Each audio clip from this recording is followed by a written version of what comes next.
Brilliant, we're live. Welcome everybody, welcome Romesh, welcome Andy.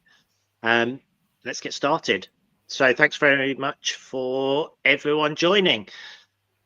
So this is a Strive and Thrive is a series of LinkedIn Live episodes that's been created by Romesh and myself with the aim of enabling and empowering entrepreneurs to build businesses that achieve success in areas of people, planet and profit. Over the course of these series, you're going to join myself, Mike Oliver and Romesh as we invite interesting guests onto the panel. Today we've got Andy, who we'll introduce in a second, so that we can learn all about the mindset, skills and knowledge entrepreneurs need to strive and thrive in an ever-changing world. So as a quick introduction, my name is Mike Oliver and I'm the founder of Easel. I set up Easel about 4 years ago.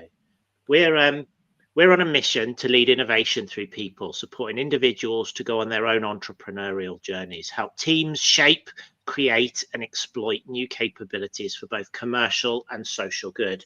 Over the last 4 years, the team have worked across government, UN, industry, startups, supporting the adoption of novel products, technologies and services and taking them to market. Over the last couple of years alone, we've supported startups gaining revenue of circa 2 million plus through investment, through growth and through market penetration. I'm loving these discussions. Andy today is going to be super interesting. I'm looking forward to where this goes. And I will hand over now to my partner Romesh, who will introduce himself. Hi, I'm Romesh, founder of the FD Consultant, which is a collective of part-time fractional finance director consultants who support growing businesses. I qualified as an accountant with a top 4 firm many years ago in London, spent several years at a FTSE 100 business. But in 2008, I pivoted my career to the world of startups, scale-ups and SMEs, where I've been chief financial officer or finance director of a number of successful growing businesses. I'm really passionate about helping businesses grow and thrive. And so I set up the FD Consultant 4 years ago. Lovely. So Romesh, as I ask each month, what is the most interesting learning you've done in your business in the last month? I think for me, Mike, probably it's more of a reminder than a new learning. And that's the kind of a reminder of the restorative impact of taking time off.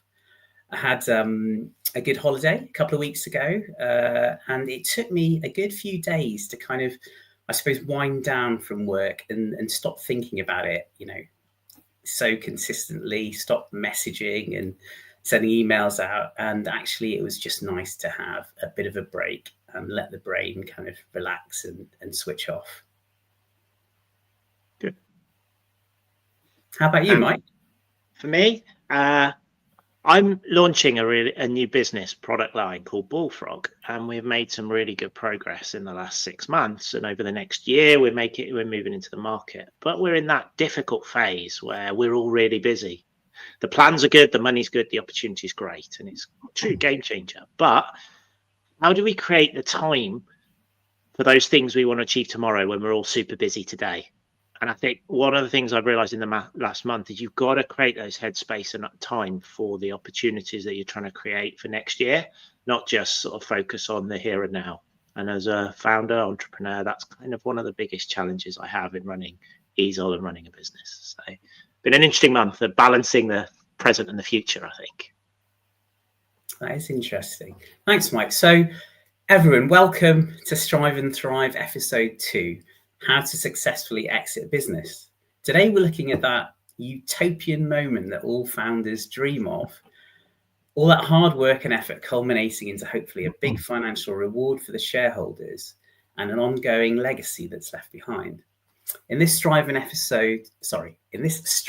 Thrive episode, myself and Mike are going to get the opportunity to speak to Andy McNulty about his personal experiences running his own business and going on to exit.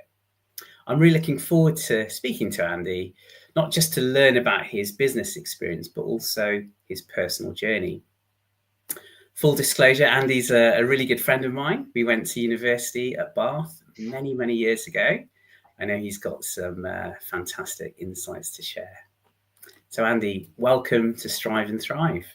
Really happy to have you here. Please go ahead, mate. Go on. Tell us about you and the business you founded. Well, I first wanted to say that we probably won't touch on too many of the experiences we had at university. I'm not sure that's what we want to delve into. I'll ask you that later. Talk about them, but that's a strong and very wise start, I think. Although they are very formative years, so maybe there is something into. Anyway, let's not. Yeah, it's great to be on here, and thank you for inviting me. Do you want me just to start talking about myself? Is that? Sure. Right. Sure. I'll just give the potted history, because I could waffle on for ages otherwise. Well, we're here today because I just exited my business, which I started 10 years ago. In fact, I was at an event this week, 2 days at a Ho Seasons event up in Birmingham, and as well as the normal booth with selling to people and flyers and all that kind of stuff on the exhibition stand, I bought 2 balloons as well, 2 helium balloons that had 10th anniversary at the top of them, because it was 10 years, pretty much to the day, since we started Touch Day. And you might be thinking, like, why is he selling Touch Day? Why is he talking about going to Birmingham and pitching Touch Day to people when he's sold his business? The reality is I'm still a little bit inside Touch Day as an advisor, and they didn't have anyone else to go to this event, so I said I'll go. Anyway, so what prior to Touch Day, I was a bit like you, Rom. As you know, I was a chartered accountant for a Big Four firm, PwC, better than your one, Ernst & Young. I was, but I never wanted to be an accountant. And like, for those of you out there who kind of, I don't know, maybe can relate to this. I just never wanted to be an accountant. I just really didn't want to. My dad was like, we should be an accountant. I'm like, I want to be an accountant. But I justified it because I joined the growing business department of PwC, which essentially did what it says on the tin. I was auditing businesses that had just started and were growing. And it's quite interesting that that's where I started, and that's kind of almost where I've not finished. I hasten to say I haven't finished. There's an end of one chapter, let's say. But it was like I had to go through that formal accounting training, that experience, go through then industries. I had like over 10 years in the fashion industry, worked with businesses like Gucci, Alexander McQueen, Victoria Beckham, and they were all wonderful, fantastic experiences, but they were never really me. Like, I was not a fat, I'm like, I like to, Ramesh will tell you some stories in previous times about my relaxed attitude in interviews, and I'm never somebody that likes to be too formal and uptight. And yet in those environments of corporate world, you tend to be morphed into that person, and it felt very uncomfortable to me. So jumped ship eventually and started Touch Day, and 10 years later I've sold it. So that's a quick background. Good. So tell me, Andy, obviously on the entrepreneurial journey with Touch Day, give me some of the kind of high points you've had running the business, and obviously my following question, low points, but give me the kind of journey you've been on with running your business for 10 years. The high points and the low points they're almost daily. And I think that's the first reality of running your own business, that as all the freedom that comes with it and all of this, I can get out of corporate culture and I can be myself and I can build the team I want, and we can build the product we want, and we can make our own decisions. They all are true, but in amongst it all is the daily grind of running a business, and there are tremendous highs and tremendous lows in that process. So, I mean, one of the biggest highs for me was it was a couple of years ago. We started doing company gatherings. So we're a fully remote business, not a huge team. We had about 15 to 17 people. But being fully remote meant that we rarely got together in person. We were all over the world. Remote was genuinely remote. We weren't like all in the UK. We were in America, Australia, New Zealand, Spain, Ukraine. So we started doing company meetups once a year.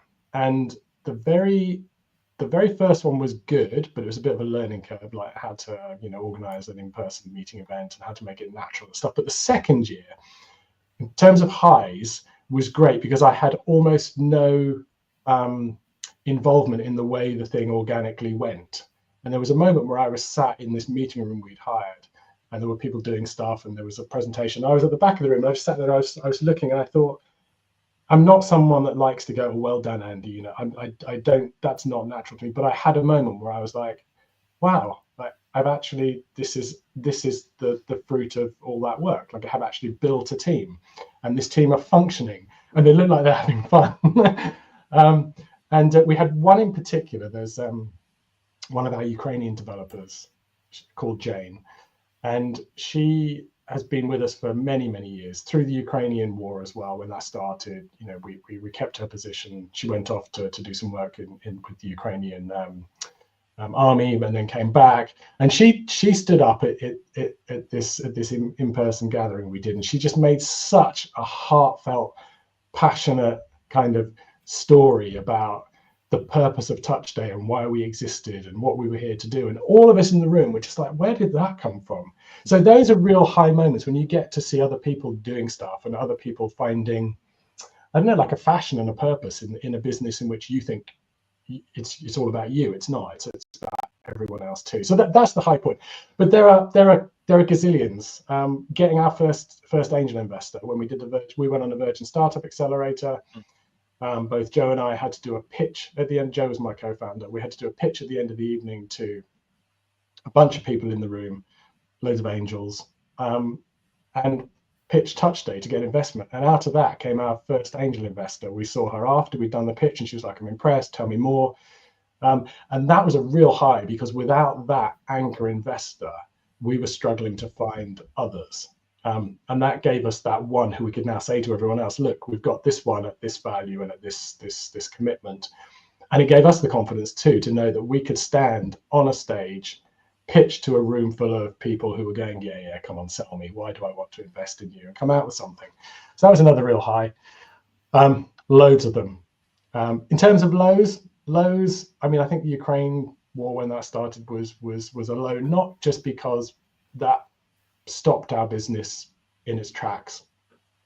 Maybe I should just back up a little bit. Some people may not even know what Touch Day is. I didn't actually explain that. So if you've ever gone and stayed in a vacation rental or a holiday rental, an Airbnb as it's called now, you would probably have arrived and there would be a binder on the coffee table which told you about the place and told you how the heating worked and what the Wi-Fi was and where the nearest best restaurants were and stuff. And page 5 would usually be missing because someone had walked off with it. There'd be a coffee stain on page 7, you know, they're all the tattiness. So we decided we should create a digital version of that, so that it never got coffee stained and it never had page 5 missing. But more importantly than that, the guest, which was me, because I had this idea, I could get it before I even arrived. So I could start thinking already and get excited already about my upcoming stay and start to plan the things that I wanted to do while I was there. So, and it's a subscription service, a SaaS model, X per month or Y per year. And we can get into a bit of that later if you want to. How that all works. But the low point there when the Ukraine war hit, of course, was because we were in travel, all of our customers stopped. You know, they didn't have a business anymore. No one was traveling. But more important to us at that time, because we knew we would be able to figure it out, we'd be able to survive, we knew it wouldn't be forever, etc. But more importantly, there were a bunch of people in Ukraine, our developers, who were like stuck, you know, and being able to support them through that process and say your job is safe despite the fact there's a war in Ukraine going on, and hold their jobs open for as long as they needed. That was a low point, but it was also a nice kind of semi-high point that we were able to support them through that process. So yeah, that's some of my ramblings. Really interesting. For you, it comes across as a people story. People talking highly, people having issues within the organisation, which I think is interesting. Did you have any challenges during COVID? Because in that industry, did you have points where you were really worried about your business, and there were times when you were like, "We've got to have a plan to push through"? Yeah, we did, but it was a year into having got investment, so it was you know, we had some money in the bank. It wasn't like we didn't have any runway. It would be a shame to waste that investment on, you know, burning cash to run the team.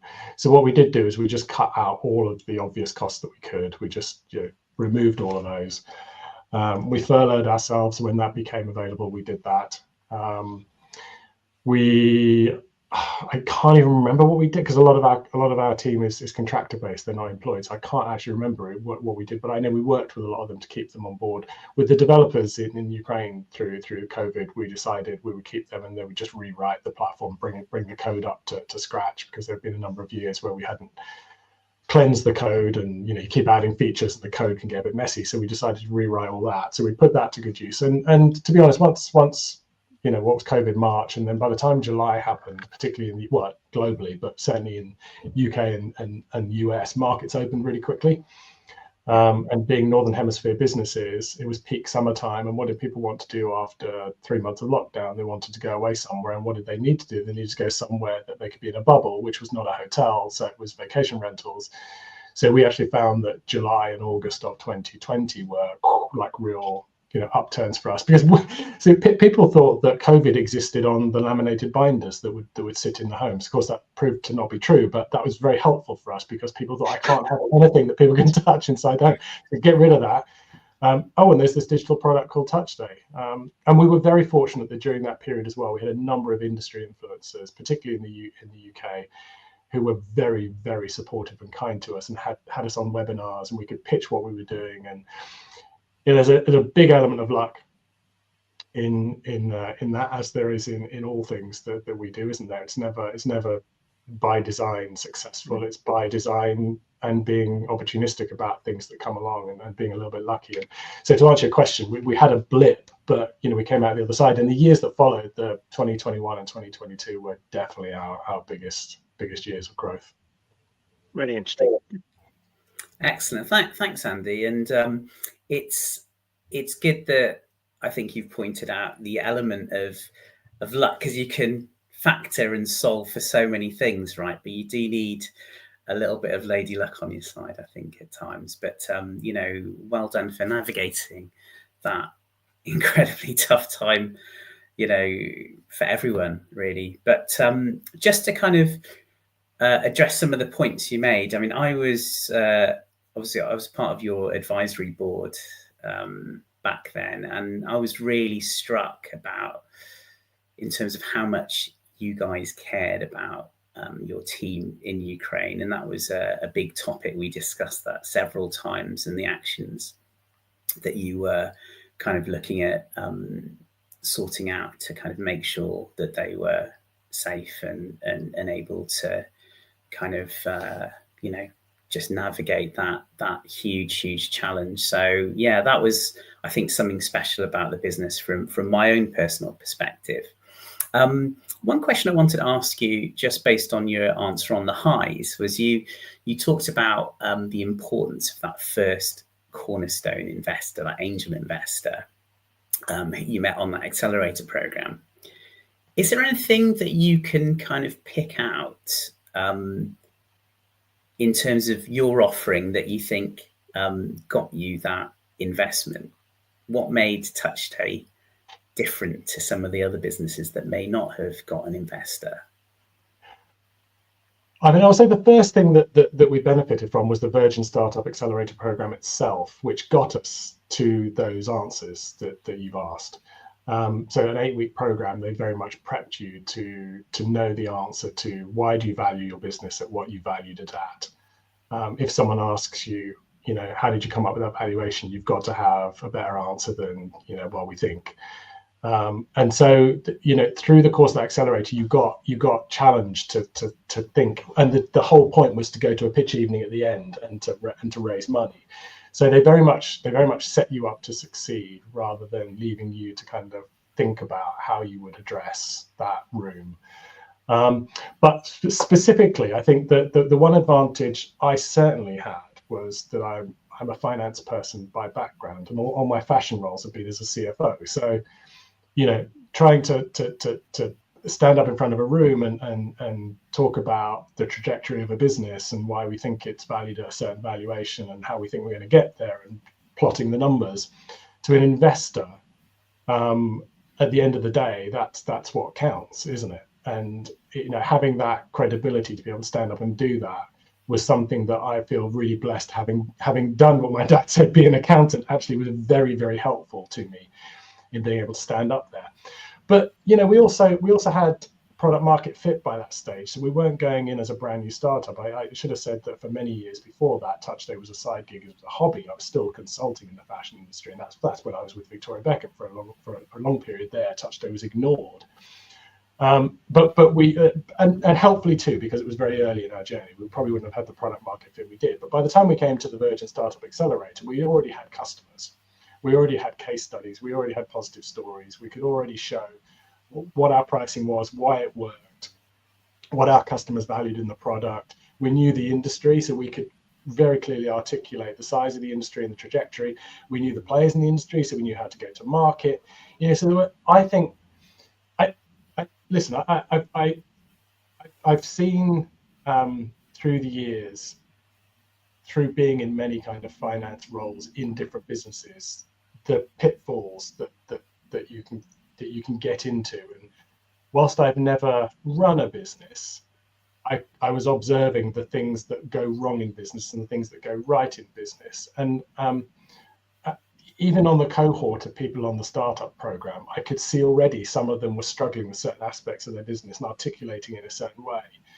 And I don't know where, perhaps in the end, the accumulated version of all what I've said was enabled us when we stood up in front of the investors to sound credible, to look credible, to have thought thoroughly about things, but very well supported by the accelerator program itself, which forced you into looking at each area of your business and challenging you. Brilliant, thank you. So I'm getting from that kind of credibility, communication, and having a bit of a track record. Probably those are the kind of main factors in getting that. That's excellent. Thank you. Yeah, true. But I think at the end of the day, you've got to be able to sell the product. So for you for us to like credibility, trust, knowing the numbers, all of this kind of thing, product market fit even. But how do you tell a room full of investors that that's what you've got today, but in X years' time you can be, this hockey stick thing which you show on the graph to potential investors? And that's about going to market, and that's about understanding the channels in which you'll sell, the customer that you want to target, and so there is a lot of like preciseness about how you go, and because I think some people think, well, I'll just go and put a load of SEO on the web and do a few paid ads and like people will come. But obviously it's much more sophisticated than that. You've got multiple channels of distribution, and you've got different partners in the industry who are strong at certain things, who have got an audience. And if you can work with those partners, then you've got an audience of theirs that you can sell to. And so that was a key part of it too. It was all those bits you mentioned, Ron, but it was then also the ability for us to know the market really well. We weren't like kind of going, oh, we're just coming new into this and here's this thing we think will work. We knew what would work really well in the market and how we would go to market and sell the product. Can I ask you a question based on something you said earlier? You said you're running it part-time in the background. What was the trigger to go full-time? Because it touches on what I said at the beginning about you've got to keep that long-term vision, keep things going, because otherwise they will die. But what was that trigger for you to go from little to making the jump? There were a couple of triggers. Interestingly enough, before that jump, Joe and I were like, what are we doing with this thing? Should we just build it? Should we just try and find someone to buy it? Do you know what? I almost sold it for 100 grand. I very nearly did that. And I was like, because we were both embroiled in our corporate life, and we had like nice fat salaries, frankly, and like life on paper and life on the bank balance was good, so, and we just thought, what's this thing? We're not going to be so we thought, well, we'll flog it. Fortunately, no one wanted it. I don't know why. But I'm happy that no one wanted it, and we proved those people wrong because it definitely had value. But the trigger was, well, A, no one wanted it, and then so we thought, well, what should we do? But then B, I was working at Victoria Beckham at the time, and I could talk all day about that experience, by the way. But the mission there was to get the private equity investment into the business, and once that was done, my role in a sense was done. I was interim there, and I had discussions with the new minority owners about staying on and taking a role, and it was one of those crossroads moments, where you decide go straight on or left or right. And logically, it would have been a smart thing to have just kind of gone straight on and said great. but I did that left turn because, and to answer your point, Mike, I'll be honest here, I was sick and tired of putting my heart and soul, less so heart and soul, it was more effort, let's say, because I wasn't heart and soul into fashion, but effort, skills, time, sacrificing family life, all of this good stuff for someone else. And as great as it was to work for Victoria Beckham, it wasn't my business, it was her business. And although I was getting well rewarded for it, it didn't fulfill me. And I remember Joe and I used to meet once a week nearby their offices in Battersea. He was working nearby, and we used to go to the pub and we'd have a drink one night. And I went this one night and I told him all this. And at the same time, I had been to the doctor, and the doctor had diagnosed me with hypercholesterolemia. I can't pronounce it. It's basically a genetic condition where your body makes too much cholesterol. And I was basically told by the consultant, if we don't get on top of this now, you'll likely have a heart attack before you're 50 years old. And he was just, how consultants can be like so direct. And these combination of factors made me think, right. Interestingly, by the way, health is a reason why I came to sell TouchStay. We can get onto that in a bit. But it was like a health decision coupled with why am I putting work, effort, time into someone else's business to make their business more successful? And whilst I'm getting rewarded, it's not me. And I wanted it to be me. I wanted to do. And we had this thing called TouchStay. So that's why we jumped ship. Well, I jumped ship straight away. Joe stayed in paid employment for a bit. And I started, and I worked for about a year and a half without any salary. And that's one of the great advantages because there are two schools of thought about starting a business: jack everything and start it, or not start anything, just do the corporate life, or do the in between, which is sometimes a compromise because you may not gain traction in the market. You might get overtaken by others before you become successful. But for me, it was great because I had this safety net of a nice amount of money behind me to be able to go 18 months without pay to build up TouchStay, and that's what we did. You de-risk product market fit as well, doing that, don't you? So you can spend longer sort of testing the market, exploring without the risk of the personal financial risk and experience on it. Interesting. Exactly. We need to move on to why you sold your business now, because we understand more about your person and your reasons. That's good. Yeah, brilliant. But just to kind of explore that whole setup, you've talked about your motivations, wanting to really do and put in that effort for yourself, and I suppose for Joe as well as co-founder. But when you both set the business up, what were your ultimate goals? Well, we first set it up in 2014, but then we had this year of hobbyist. So let's assume that I started it when I left Victoria Beckham, which was like end of 2017, so early 2018. The goal there was always to build a business to sell it. That was our intent. Now, at early days, we did toy with the idea of maybe we should just build up a nice lifestyle business and earn some money. But I don't know, as we got more into it, and especially when we went through the Virgin Startup Accelerator, we solidified around the idea of wanting to take investment and sell it. That was kind of the real purpose of doing it. But that's kind of functional. Like, what really drives you to do something is about heart, and it's about what I was saying just now. I had always, my dad started and sold his own business. I went through this period of like PwC in a growing business department, fascinated by growing business. I wanted to start my own business, but I didn't feel like I had any of the skills necessary to do that until when I did. And I had to scratch that itch. It was more than scratching an itch. I had to commit to it. And so it was kind of like a bit of function, but a bit of like real heart too. And so we definitely wanted to get investment and sell it. That was definitely the goal, but it was also backed by this, at least for me anyway. I'm sure I know Joe feels similarly as well, because he wanted to build something himself. He's very independent as well. And that's what we wanted to do. It's interesting. We often talk about, Romesh and I, people, purpose, or money. And I think in that answer there, you've really nicely wedded the little triangle of having an aspiration for sale, but also at the same time, it's about your own personal journey and what you're trying to achieve. And I think that's where the purpose word navigates nicely in between.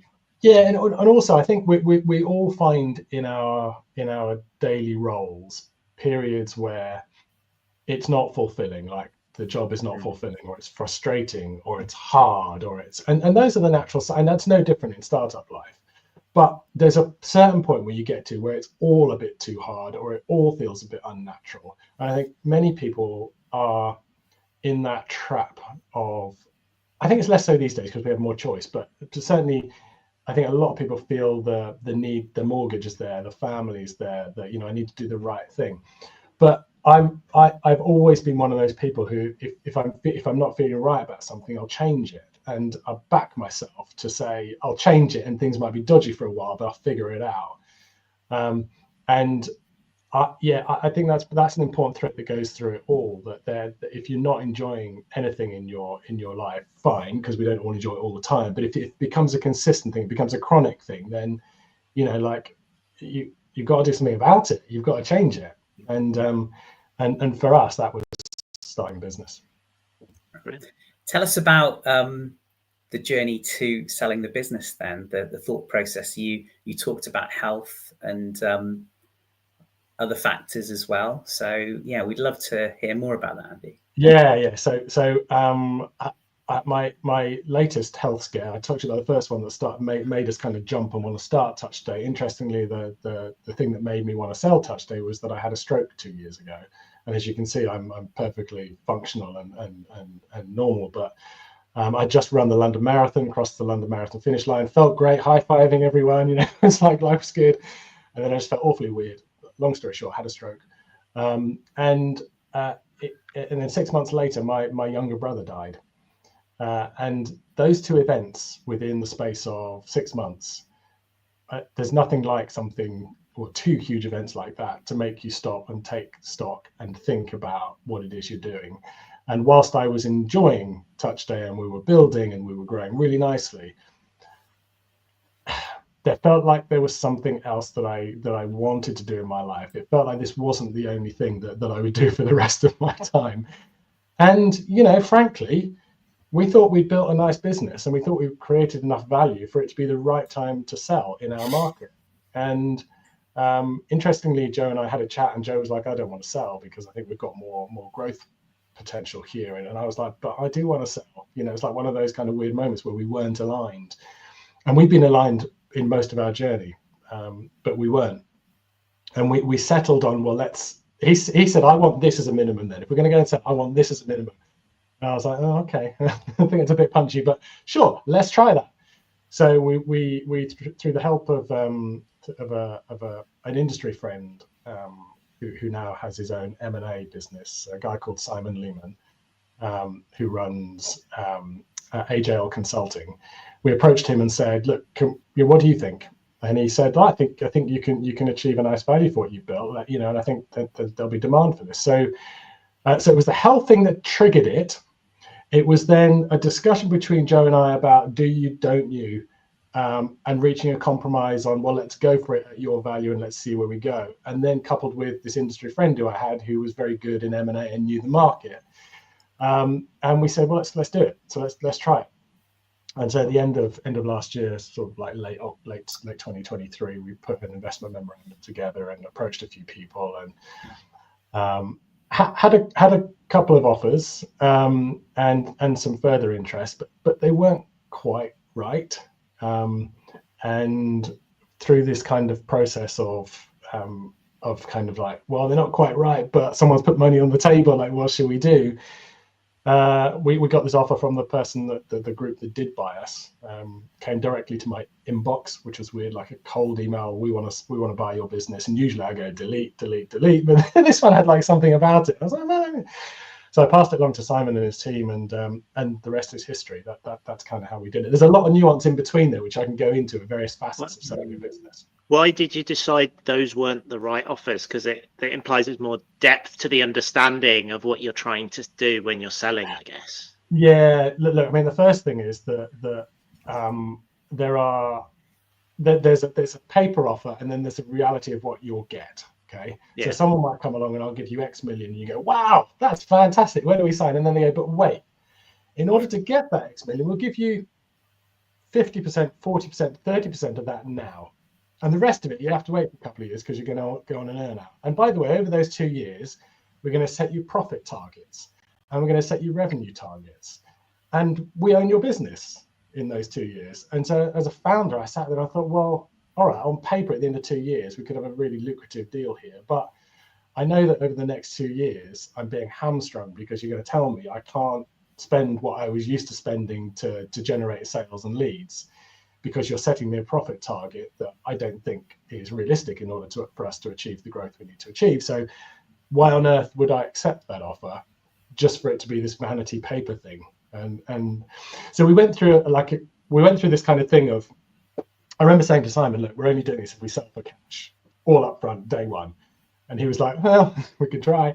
And so we had this couple of deals which were both on 2-year earn-outs, and it was those elements. Plus, it's also when you get to talk to these potential buyers, because you have various courting things, you do a couple of Zoom calls and they ask you questions, and you're reading them as much as they're reading you. Yeah. And I did read a book. I can't remember what the book was called. It was a famous one about selling your business. And one of the things that came up there was you shouldn't be the one who's being interviewed. You should interview them too. So if a buyer's coming and asking you a bunch of questions, answer them, but then say to them, like, why do you want to buy my business? What's brought you here? Why is it special? How are you going to support us to achieve the earnout? And I've got to say that I wasn't confident in the buyers who were offering earnouts. That made me feel that my already slightly pessimistic view about ability to hit earnouts was going to be any better. And so we put those on the table, and so we tried to negotiate, right? We tried to say, well, look, that's great, but can we have 50% upfront, 60% upfront, and can we take away the profit thing? And you try to do all those negotiations, but and sometimes people give a little, but there's a certain point where they go, right, that's it, we're not going to give you any more. You've reached that limit, and we reached that limit, and the deal wasn't good enough, so we didn't pursue those. But the one we did go for pretty much ticked all our boxes. It wasn't entirely cash upfront, a large part was, but crucial for me was I didn't have, Joe and I did not have a financial earnout. We had a time-based earnout. So we just had to work for 6 months, be good citizens, hand the business over. And actually through those 6 months, I've developed a really good relationship with them. And so much so that I am still doing a little bit of advisory work for them in the short term. So it's difficult when you sell, but you've got to weigh up these things about, and particularly the earnout. Like I think if you talk to a lot of people, they say, don't the earnout's all well and good, but you rarely hit your earnout. And cash today is certain, and it's more valuable than a promise in the future.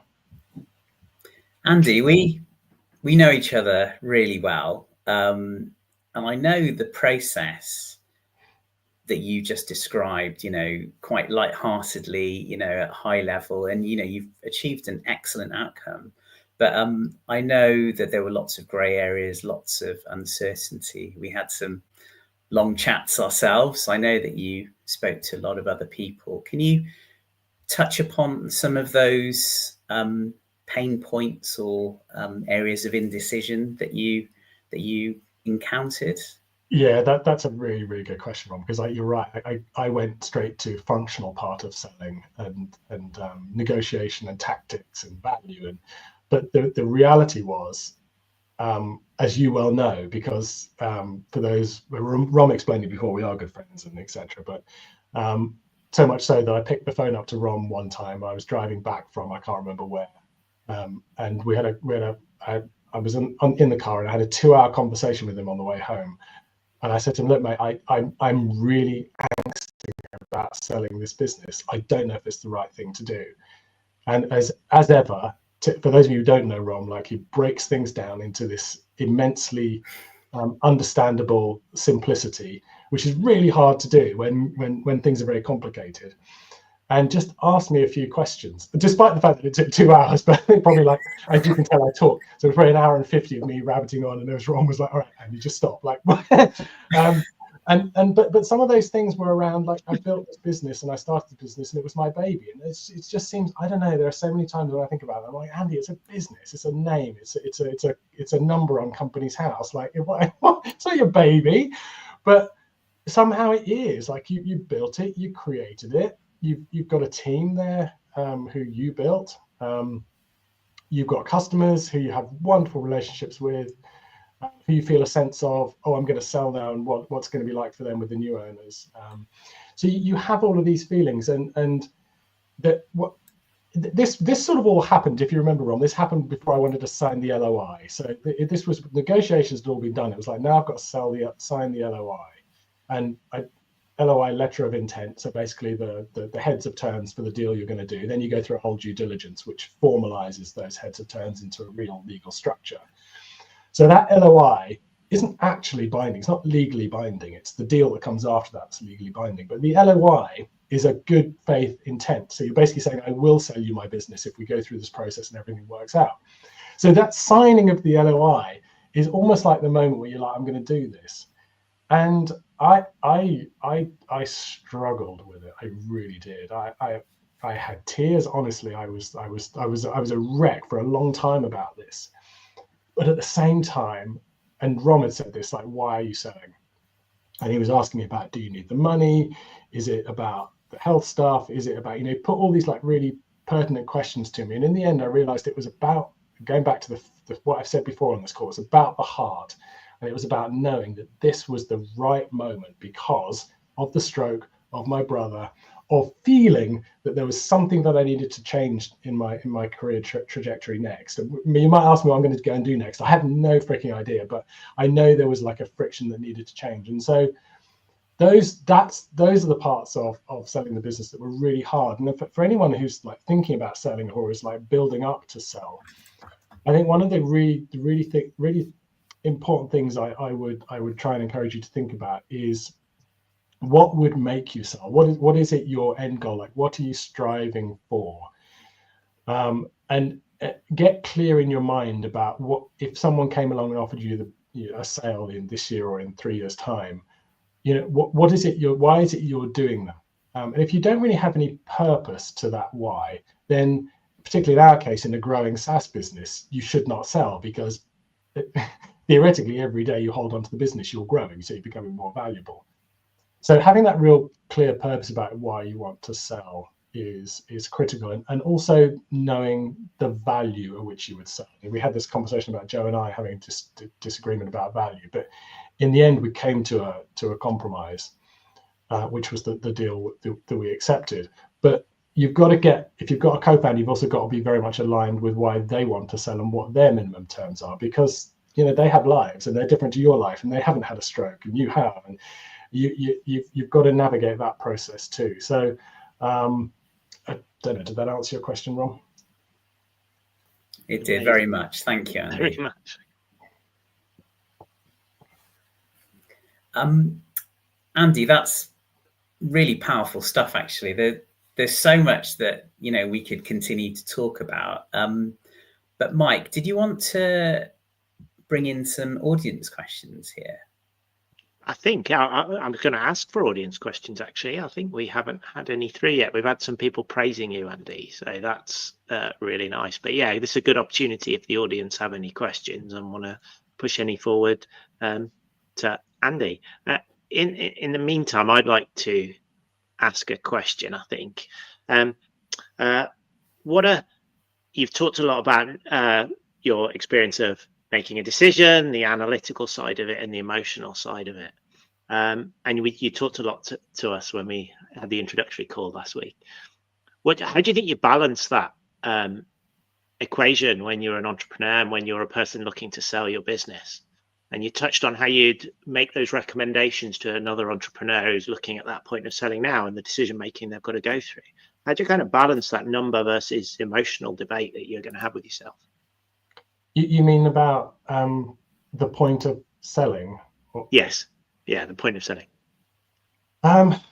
I don't know. To be honest, I think the power of having a network around you is immensely helpful to me. Like someone like Ramesh was a great person who knows me quite well and knows the business quite well. So that was a very logical kind of person. I don't hate to call you my network, Ron, but you know what I mean. But then there's your family. There's my wife, who was very pivotal. She was like, "You need to sell this thing. Please sell it." And you know, even my son and daughter, who you know, the last 10 years have seen me run Touch Day, I just like, well, like, why are you selling it? Like, you know, and you talk to people like Simon and on the M&A side, it's for me anyway, I'm somebody who seeks, I consult about everything. Like if I've ever got a doubt about something, I'll go and pick up the phone or drop an email to whoever I think can help. And I'll be the same way to them at some point in the future too. And that's the way things work. But I find having many different points of view really, really helpful. Even at the end of the day, it can be quite overwhelming to synthesize all those points of view into, well, what am I going to do? I find it really helpful because I'm looking for people to say something which makes me go, oh, yeah, I hadn't thought about that. Or, gosh, I've got that a bit wrong.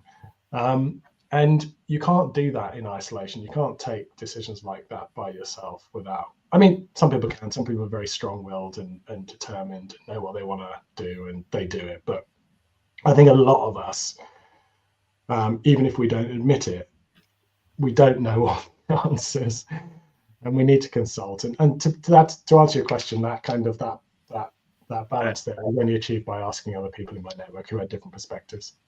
It's come out from a lot of our discussions with people on different entrepreneurial journeys, is that ability to have a network of trusted advisors to really help you when you need to make some of those difficult, unusual, unknown decisions is so important. But what's next for Andy now? Now you're on this journey, what are you going to do next? I don't know. I honestly, like, I don't know. Ron said to me, think hard about that question so that when you get asked it, you can give a good. I don't know. I'm useless. But listen, when I've spoken to people about selling, and everyone has said what next, but when I get into discussion, most people eventually say, don't rush, take your time, use this as a moment to relax and enjoy what you've achieved. And that's where I am right now. I'm not in a hurry to find the next thing.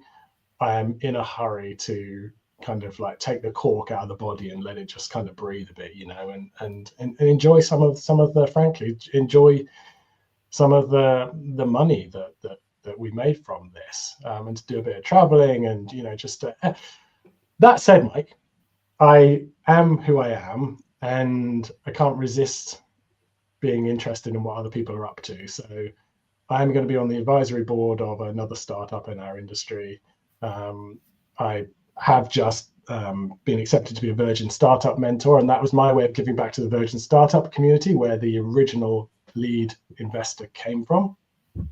So that's a voluntary basis, but giving some of my time to others who, you know, like I don't have all the answers, and I'm niche in this particular SaaS young business in travel, but you know, I have got business experience and I have got, I think, a perspective on life too, and I think that's at the heart of a lot of what people do in entrepreneurial businesses is thinking about how to carve out a different kind of life themselves or a better life themselves, and often I think I can give a bit of perspective to that too. So that may be where I end up going in the realm of kind of helping other younger businesses. I don't know. There's something at the guy that's taken over from me at Touch Day, a guy called Sivan Kadosh. He's a wonderful guy. He's very, very thoughtful. And he said to me, Andy, he said, you know what? I don't think that's what you're going to do. He said, I think you're going to find something else. And I don't know what it is, but to me, it feels like you want to genuinely help someone as opposed to helping a startup. And I think there's a difference there. So we'll see where that goes.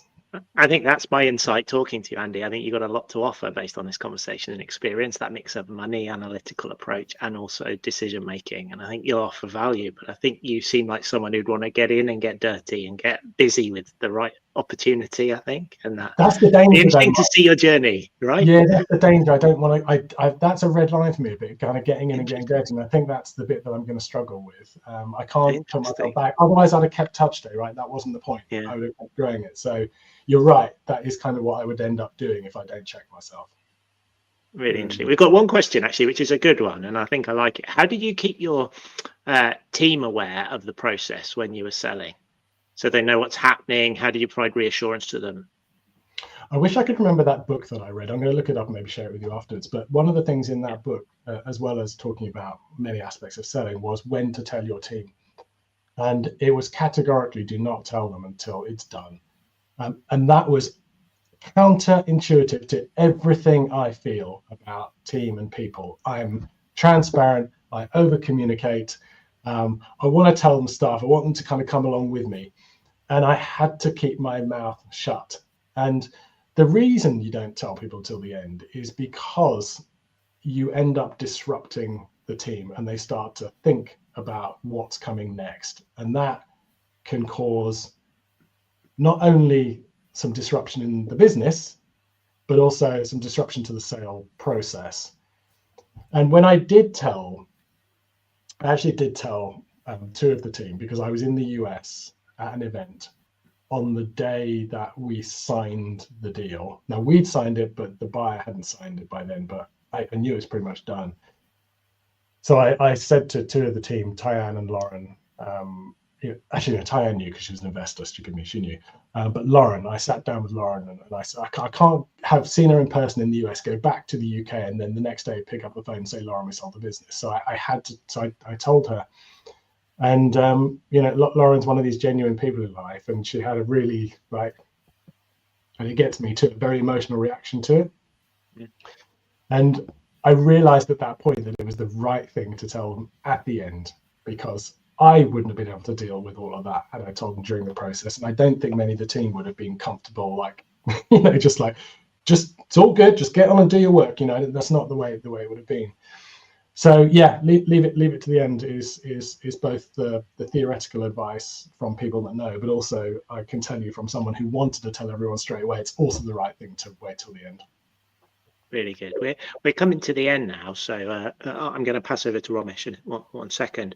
But it's really interesting, and the conversation you've given me here, the reflection for me is business about exiting? Well, that was your original plan, but actually it's the journey of the business that I think you articulate more importantly for you as a person.